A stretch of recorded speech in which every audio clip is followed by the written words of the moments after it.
There were some monster records in the 1990s as far as sales go, and many people could argue it was the last decade of the mega selling album. However, for every Jagged Little Pill or Pearl Jam 10, there are a ton of records that I and many other people feel didn't get the recognition they deserve. So coming up on the channel today, I'm going to do 5 underrated albums from the 90s, coming right up.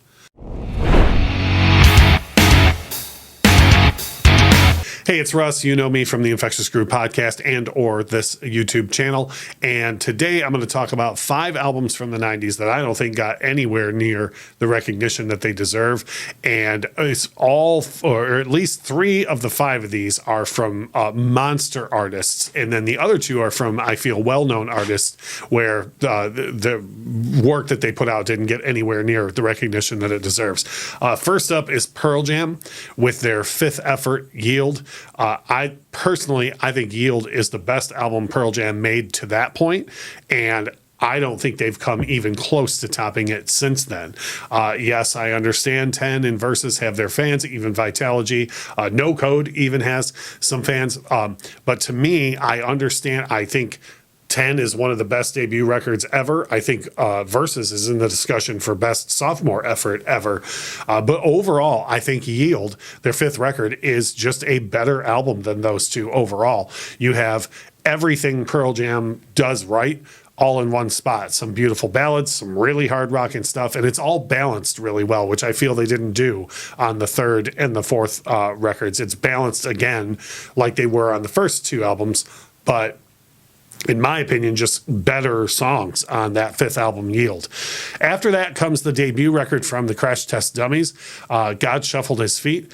If you're, you most likely, as soon as you hear the name Crash Test Dummies, you think of which is a great song and it was a monster hit.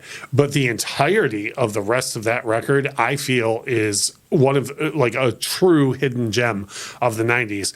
What I would tell you to do is go to streaming, bring up the title cut, God Shuffled His Feet. It's the first song on the record.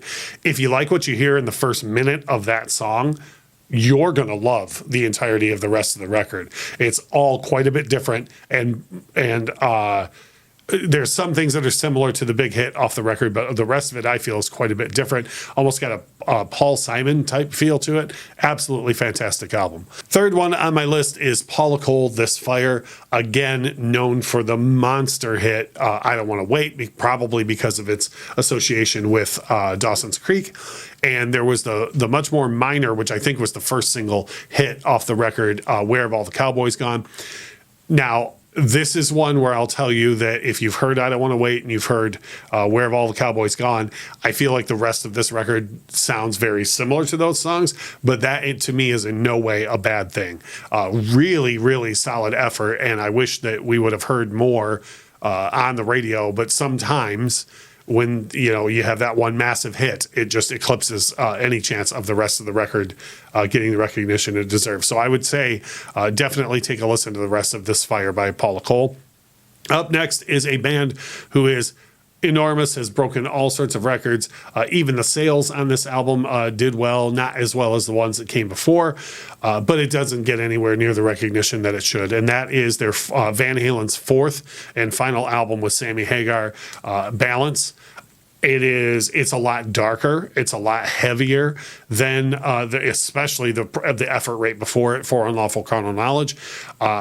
It had at least one decent hit off of it with Don't Tell Me What Love Can Do. I feel like Can't Stop Loving You might have even been a bigger hit than that. But there are some incredible Van Halen ballads on this record. Take Me Back, Feelin', Not Enough. The opening track on it is probably my favorite opening track to any Van Halen record, let alone one with Sammy, The Seventh Seal. Van Halen Balance doesn't get anywhere near the recognition that it deserves. The last one that I'm going to pick out is one that it kind of goes along the Paula Cole line to me, where if you're not a fan of this band, I don't feel like you're going to hear this album and go, oh, I've seen the light. I'm a fan now.